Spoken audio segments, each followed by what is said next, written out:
Manchester সিটিতে Pep গার্দিওলার যুগের শেষেই শুরু হতে যাচ্ছে এনজো মারেস্কার যুগ। এনজো মারেস্কাও কিন্তু পেপ গার্দিওলা দ্বারা অনুপ্রাণিত, তিনি তার দর্শনটাই ওন করেন। তাহলে এনজো মারেস্কার আন্ডারে কোন কোন সাইনিংগুলো দরকার, কোন কোন সাইনিংগুলো হয়েছে এবং কারাই বা ক্লাব ছেড়ে চলে গিয়েছেন, এই সকল বিষয়গুলো থাকছে আজকের এই ভিডিওতে। চলুন তাহলে দেখে নেওয়া যাক। সর্বপ্রথম কাকে কাকে সাইন করানো হলো।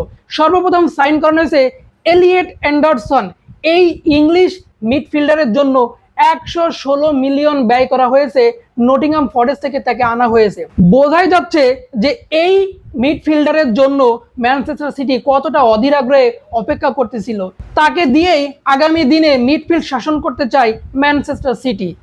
এছাড়া এই দলে আরো আনা হয়েছে জেরেমি মঙ্গাকে, প্রায় 12.5 মিলিয়ন দিয়ে লেস্টার সিটি থেকে তাকে দলে ভেড়ানো হয়েছে। এই হলো এই বছরের সাইনিং, বাট এখনো সাইনিং শেষ হয়নি, আরো সাইনিং আসবে। রিউমার্ড আছে দুইজন প্লেয়ারকে নিয়ে। মরক্কোর সেন্ট্রাল ডিফেন্সিভ মিডফিল্ডার আয়ুব বোয়াদ্দিকে নিয়ে রিউমার্ড আছে। তার বিশ্বকাপের যে পারফরমেন্স, সেই পারফরমেন্সের পর থেকে বড় বড় ক্লাব তার দিকে নজর রাখছে, আর এখানে লিড দিচ্ছে ম্যানচেস্টার সিটি। তাকে তারা পেতে চায় এরকমটাই শোনা যাচ্ছে। এরপরে আরো একজনকে নিয়ে তাদের আগ্রহ আছে, সেটা হচ্ছে এব্রাহিমা এমবায়ে, পিএসজির খেলোয়াড়। কিন্তু তাকে পেতে গেলে প্রায় 50 মিলিয়নের একটা বাজেট রাখতে হবে। তিনি একজন উইঙ্গার। এবার আসেন কে কে দল ছেড়ে চলে গেল আর কে কে যেতে চাই। এই দল থেকে সর্বপ্রথম চলে গিয়েছে কে? Bernardo Silva. তিনি রিয়াল মাদ্রিদে 2 বছর চুক্তিতে চলে গিয়েছেন ফ্রি এজেন্ট হিসাবে। নাম্বার 1।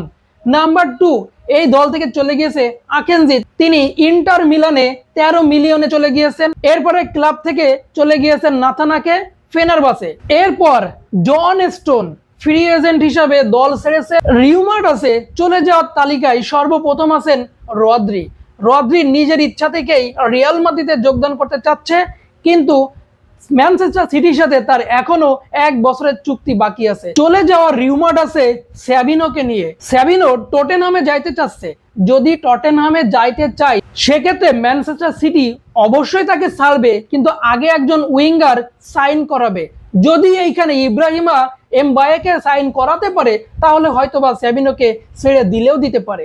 এনজো মারেস্কার যে ট্যাকটিস, সেই ট্যাকটিসের সাথে আর কোন কোন প্লেয়ার এই স্কোয়াডের দরকার আপনারা কমেন্ট সেকশনে জানাতে ভুলবেন না।